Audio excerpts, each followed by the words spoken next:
Hello, Bill Molyneux here, and I have Josh Warliff with me also, and Goober the Traveling Bear. Well, we are in Fredericksburg, Virginia at the Sunken Road walking trail. So during the Battle of Fredericksburg, the Sunken Road was a defensive position for the Confederates, and we are going to do a little video on it.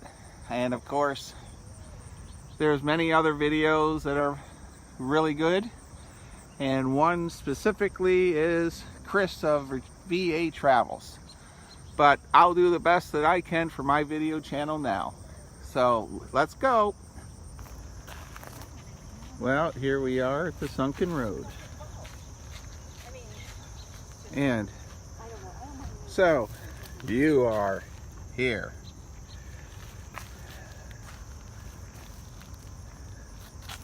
So looking down the road, we're going to go down this path, and then the visitor center is down there.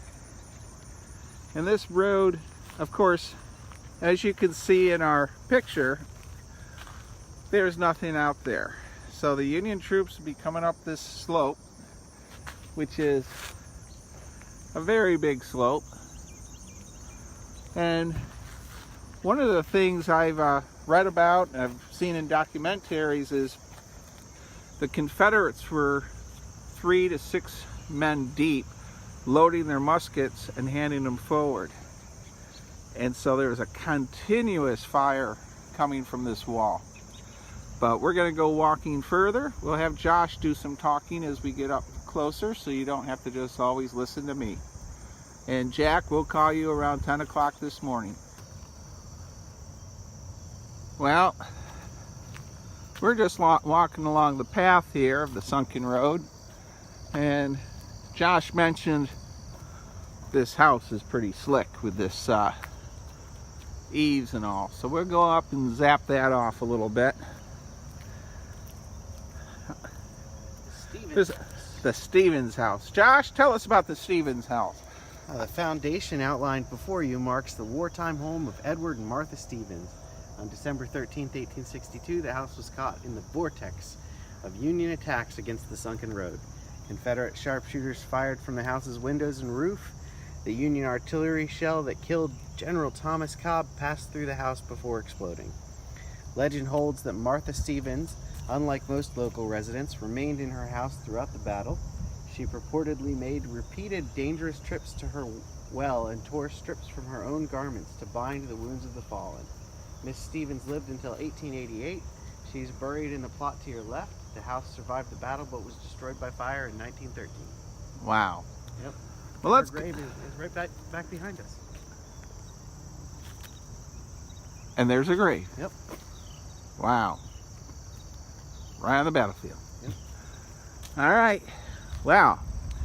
By the way, all you YouTube followers, we're just letting this video run.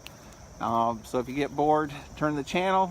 If not, I hope you're enjoying what we're doing.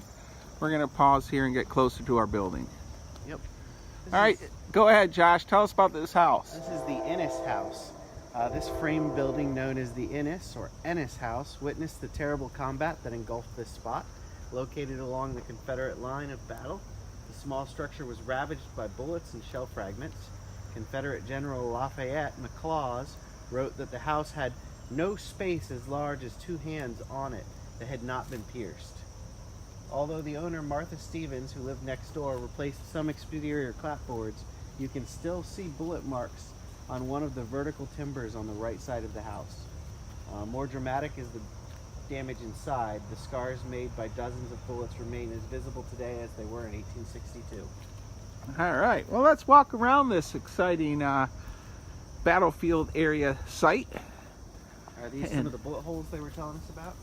Josh, can you point us to some of the bullet holes? Here, here, maybe here.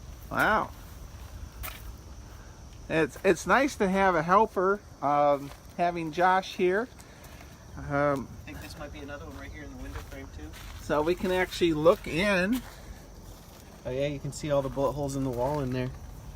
And there's quite a few bullet holes. I got a glare coming, but so people that live Baltimore, DC, You could come and visit Fredericksburg. It's within strike range with no problem.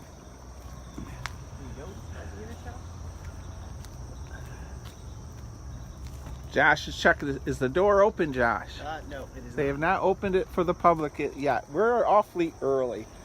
We started our excursion here at 7 a.m. at Chancellorsville. So I see a monument in the distance, Josh. We'll continue on our walking path and then we'll go over to that monument. I'll pause our video. Well, here's one of the many signs they have here on the Fredericksburg battlefield, the killing fields. And you are here. There's the Innes house that we were just talking about, that Josh talked about. And that big open ground between these buildings and here was just deadly. So, another sign of seeking cover. And once again, here's a nice point, the Innes house. I like to do this in 54mm scale. I have the hill and I have a white house, so it'd be easy to do in miniature wargaming. And don't forget, Miniature Wargaming, Nottingham, Maryland Miniature Wargaming Group has a Facebook site. Well, we're going to cruise up to this monument up here, and we'll pause it here. Thank you if you're still watching, that you're coming along this far. We're over 6 minutes. You want me to read this one?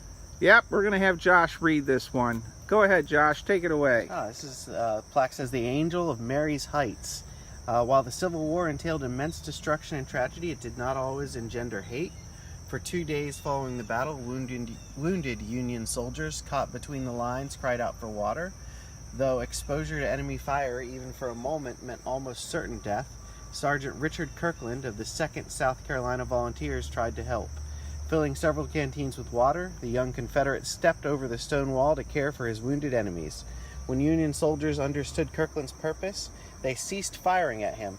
For nearly 2 hours, he continued his ministrations. Kirkland died in battle at Chickamauga, Georgia, in September of 1863. Wow. He was just 19 years old when he performed his heroic deed. Well, let's go up and look at this monument. Well, here we are, and Josh, take it away. This is a monument about the Richard Rowland Kirkland character we just read about from the 2nd South Carolina Volunteers. He risked his life to bring water to the wounded Union soldiers. Well, we're amazing. And what is really neat of this story, it was a Confederate soldier helping Union soldiers. So